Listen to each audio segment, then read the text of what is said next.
এখানে আলুর দম বানাবো। তেলটা কড়াই দিয়েছি, গরম হয়ে গেছে। আর এখানে আগে থাকতেই সব আলু, পেঁয়াজ, টমেটো সব রেডি করে রেখেছিলাম। দেখতে পাচ্ছ, চলো পেঁয়াজগুলো দিয়ে দিই।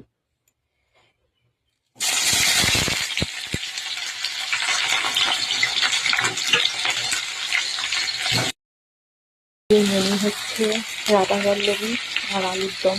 তো রাধাবল্লভী কেন দেখো, কালকে ও ডোটা করে রেখে গেছে, বিউলির ডালকে ভিজিয়ে, ঠিক আছে, তারপরে সেটাকে পেস্ট করে এখানে সব মানে এটাকে মেরে ডোটা করেই দিয়ে গেছে।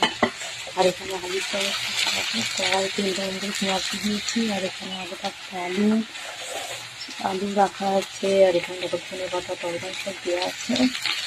আর এখানে বলেছে রসবড়া বানাবে। তো রসবড়া বানানোর জন্য দেখো কালকের ওই যেটা রাধাবল্লভী ডো করছে সেটারই একটা ডাল তুলে রেখেছে।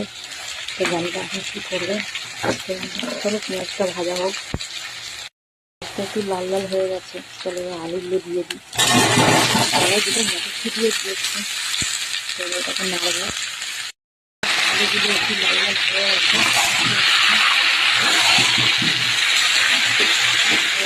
টমেটোগুলো দিয়ে দেবো।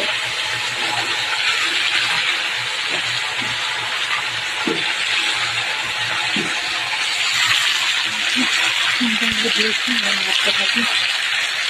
আস্তে আস্তে মশলাগুলো দিয়ে দেবো।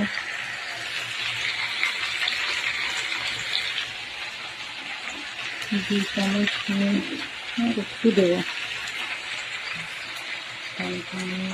হলুদ দিয়ে, হলুদটা নতুন তো খুব কালার, একটুখানি দিলেই কালার হয়ে যায়। আমি অল্প দিলাম, দেখি। আর এখানে ধনে গুঁড়ো করলাম,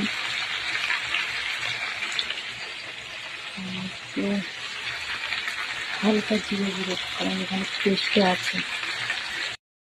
আদা রসুনের পেস্ট দিয়েছি, দিয়ে এবার তখন করতে থাকি। এখানে আলুর দমের আলু কষানো রেডি।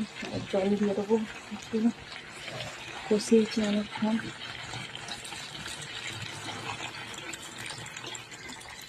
আলুগুলো সেদ্ধ হবে,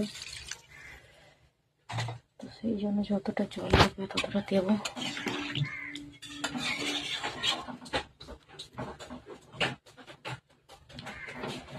যাতে সব কটা আলু জলের মধ্যে ডুবে যায়। আর একটু লাগবে।